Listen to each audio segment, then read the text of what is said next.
Sir, ನೀವು ಪಕ್ಷನ ಬೆಳೆಸಬೇಕು ಅಂತ ಹೇಳಿದ್ರೆ ಇತರ ಕಾರ್ಯಕರ್ತರನ್ನು ಬೆಳೆಸಬೇಕಾದ ಅನಿವಾರ್ಯತೆಯಂತೂ ಈಗ ಬಂದಿದೆ ಸರ್. ಈಗಲೂ ಫ್ಯಾಮಿಲಿ ಪಾಲಿಟಿಕ್ಸ್ನೇ ಹಿಡ್ಕೊಂಡಿದ್ರೆ ಮುಂದೊಂದು ದಿನ ಬಹಳ ಕಷ್ಟ ಆಗುತ್ತೆ ಅಂತ ಅನ್ಸುತ್ತೆ. ಭಾವನಾಜಿ, ಪ್ರಸ್ತುತ ಸನ್ನಿವೇಶದಲ್ಲಿ ನಮ್ಮ ಪಕ್ಷ ಏನಿದೆ ಈಗಾಗಲೇ 10% ವೋಟ್ಗಳು ನಮಗೂ ಇದೆ. ಎಲ್ಲಿ? ಲೋಕಸಭಾ ಚುನಾವಣೆಯಲ್ಲಿ. ಅದು ಓಕೆನಾ? ಆ 9% ಚುನಾವಣೆಯಿಂದ ಪರ್ಸೆಂಟೇಜ್ ವೋಟ್ಸಿಂದ ಇವತ್ತು ಯಾರ್ಯಾರಿಗೆ ಬೆನಿಫಿಷರಿ ಆಗುತ್ತೆ ಅಂತೇಳಿ ಈ ರಾಜ್ಯದ ಜನಕ್ಕೆ ಗೊತ್ತಿದೆ, ಹೌದಲ್ವಾ? ಆದ್ರಿಂದ ನಾವು ಏನಪ್ಪ ಹೇಳ್ತೀನಿ ಅಂತ ಹೇಳಿದ್ರೆ, ನಮ್ಮ ಪಕ್ಷದಲ್ಲಿ ಈಗ ಏನು ಸಮಸ್ಯೆ ಅಂತ ಹೇಳಿದ್ರೆ, ನಮ್ಮ ಹತ್ರಲ್ಲಿ ಜಾತಿ ವ್ಯವಸ್ಥೆಯಲ್ಲಿ ಬಲಾಢ್ಯವಾದ ನಾಯಕರು ಬೇಕಾಗುತ್ತೆ. ಇವತ್ತಿನ ಎಲೆಕ್ಷನ್ ನಡಿಬೇಕಾದ್ರೆ ನಾನು ಸ್ವಂತ ಹೇಳ್ತಾ ಇದ್ದೀನಿ, ಹಣಕಾಸಿನ ವ್ಯವಸ್ಥೆ ಬೇಕಾಗುತ್ತೆ. ಮತ್ತು ಜೊತೆಗೆ ದೊಡ್ಡ ದೊಡ್ಡ ನಾಯಕರುಗಳು ಇವತ್ತೇನು ರಾಷ್ಟ್ರೀಯ ಪಕ್ಷದಲ್ಲಿ ಚುನಾವಣೆಗೆ ಕಂಟೆಸ್ಟ್ ಮಾಡಿದ್ದಾರೆ, ಪ್ರಸ್ತುತ ಸನ್ನಿವೇಶದಲ್ಲಿ ಕರ್ನಾಟಕದಲ್ಲಿ ಕಾಂಗ್ರೆಸ್ ಪಕ್ಷ ಅಧಿಕಾರದಲ್ಲಿ ಇರೋದ್ರಿಂದ ಅವರು ಎಲ್ಲರೂ ಸಹ ಬಲಾಢ್ಯವಾಗಿದ್ದಾರೆ. ಯಾರೋ ಮಿನಿಸ್ಟರ್ಗಳಿದ್ದಾರೆ, ಅವ್ರ ಮಕ್ಕಳು ಬಲಾಢ್ಯವಾಗಿದ್ದಾರೆ. ಅವ್ರ ಜೊತೆ ಸ್ಪರ್ಧೆ ಮಾಡಬೇಕಾದ್ರೆ ನಮಗೆ ಇದು ಹಣಕಾಸಿನ ವ್ಯವಸ್ಥೆ ಬೇಕಾಗುತ್ತೆ, ಜಾತಿ ವ್ಯವಸ್ಥೆಯಲ್ಲಿ ಬಲಾಢ್ಯರಾಗಿರ್ಬೇಕಾಗುತ್ತೆ. ಇವೆಲ್ಲವನ್ನ ಆಧಾರವಾಗಿ ಆಮೇಲೆ ಜೊತೆ ವೆರಿ ಇಂಪಾರ್ಟೆಂಟ್, ಇದನ್ನು ದಯವಿಟ್ಟು ಹೇಳ್ಬಿಡ್ತೀನಿ, ನಮ್ಮ ಹತ್ರ ಯಾವುದೇ ಗಿಫ್ಟ್ ಕಾರ್ಡ್ಗಳಿಲ್ಲ ಬೋಗಸ್ ಗಿಫ್ಟ್ ಕಾರ್ಡ್ ಕೊಟ್ಬಿಟ್ಟು ಗೆಲ್ಲೋದಿಕ್ಕೆ. ಅದಕ್ಕೋಸ್ಕರ ನಾವು ಈ ಬೋಗಸ್ ಗಿಫ್ಟ್ ಕಾರ್ಡ್ಗಳನ್ನ ಕೊಡದೇ ಇರೋದಕ್ಕೆ ಇವತ್ತು ನಾವು 3 ಸೀಟ್ ಸಾಕಪ್ಪ, ನಮ್ಮ ಜನಕ್ಕೆ ಸತ್ಯ ಇದೆ, ಒಂದೊಂದು ದಿವಸ ಸತ್ಯ ಗೊತ್ತಾಗುತ್ತೆ ಈ ರಾಜ್ಯದ ಜನತೆಗೆ.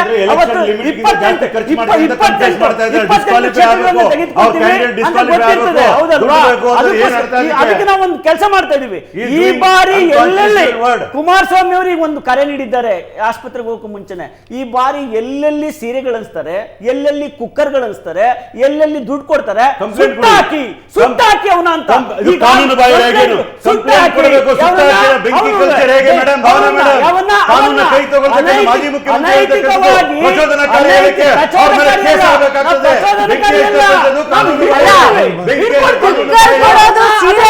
ತಪ್ಪಲ್ಲ.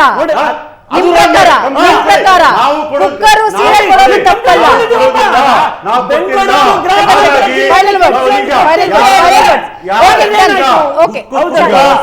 ಶಂಕರ್ ಶೆಟ್ಟಿ ನೋಡು, 30 ಸೆಕೆಂಡ್ ಶಂಕರ್ ಶೆಟ್ಟಿ. ರಾಮನಗರದಲ್ಲಿ ಗೆದ್ದಿದ್ದಾರೆ. Okay, thank you. Okay okay, Shankar Shetty final words. 30 second Shankar Shetty. ರಾಮಾಂತರ ಜಿಲ್ಲೆನಲ್ಲಿ ಕರೆಕ್ಟ್ ಇರೋ ಒಂದ್ ಸೀಟು ಹೋಗುತ್ತಲ್ಲಿ ಭಯ ಬಿದ್ದುಬಿಟ್ಟಾನೆ. ಸೀರೆ ಕುಕ್ಕರ್ ಅಂತ ಶುರು ಮಾಡಿರೋದು.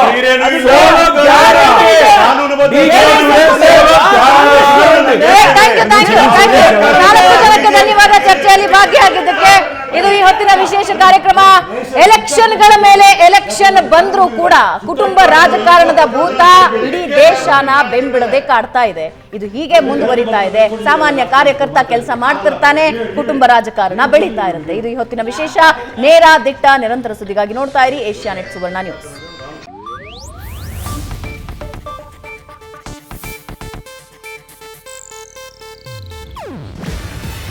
ಇದು ಏಷ್ಯಾನೆಟ್ ನ್ಯೂಸ್ ನೆಟ್ವರ್ಕ್ ಪ್ರಸ್ತುತಿ.